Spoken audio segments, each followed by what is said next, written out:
Hi guys, Don Roley from the Colorado Springs Bujinkan Dojo with what looks to be like the second of third part of this series on speaking Japanese and not offending people unintentionally. If you want to offend people, well, I can't stop you. I do it myself, but I like to know when I'm doing it. This time around, I want to talk about slang and such. More important, I want to talk about books like this, Japanese street slang, Jack Stewart's Outrageous Japanese. There's a bunch of these books that you can find, picking up women, things like that, that claim to be like, make your Japanese sound more natural. As one reviewer put it, the real title of most of these should be How to Speak Dirty in Japanese. Now, every language has got their own dirty words and times when you do use them. However, of course, the social situation plays a huge role, and people don't seem to realize that the social situation in Japan is vastly different from the American or European one.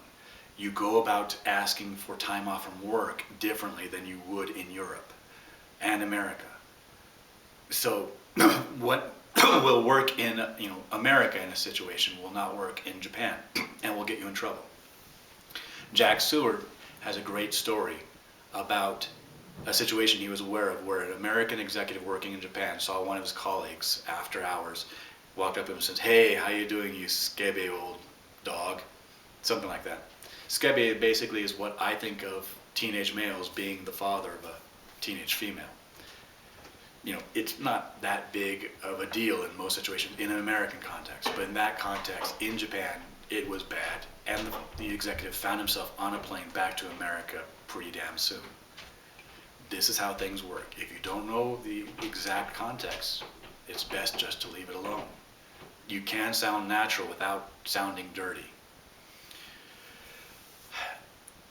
People seem to think that these words mean the same things in Japanese than they do in English with the same amount of impact. No, some words that you hear on television I would not use in the English equivalent at almost any time. And some of the words that I would use on television here, you would never use in Japan.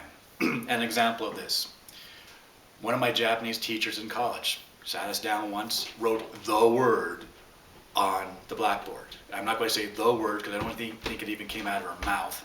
I don't want to encourage people, but it basically refers to a woman's genitalia, her sex organs. Not that big a deal in American culture to say this word. Betty White talks about it. Our president has been called it on live TV. But she then showed a video, this was VHS back then, and showed the scene. The scene opens and it's very short, and basically it was one female tied up, blindfolded, and another female is using a battery-powered sex toy on her. And the one using the toy is asking her, does it feel good? It feels good.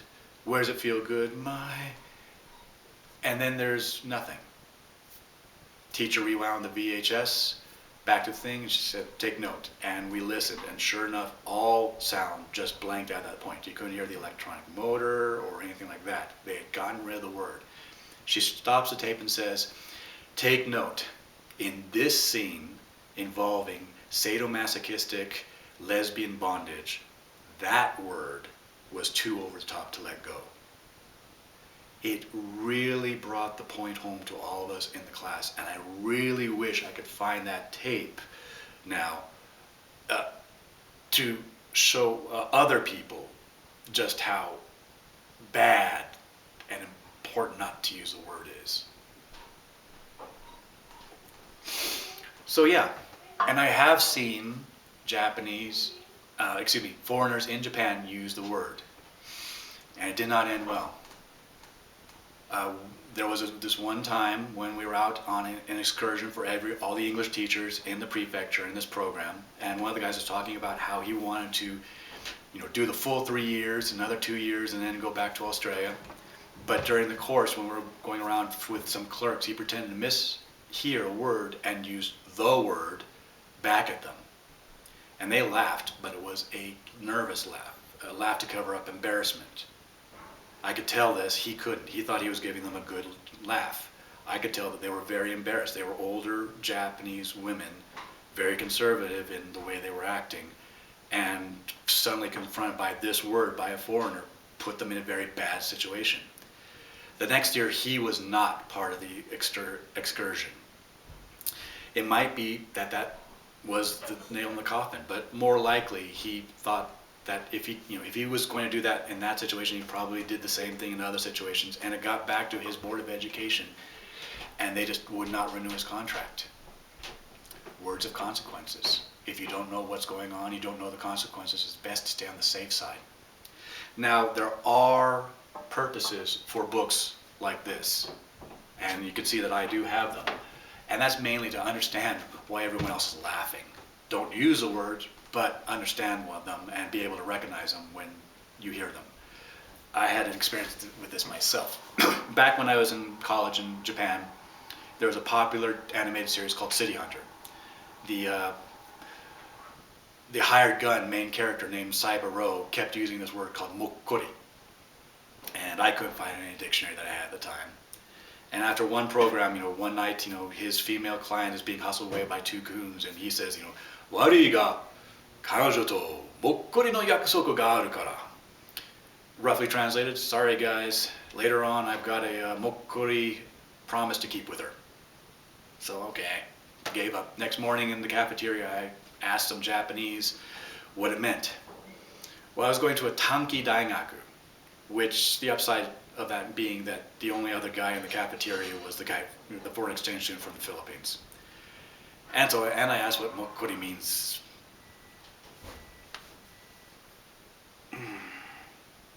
More than a quarter century later, I still kind of cringe at it.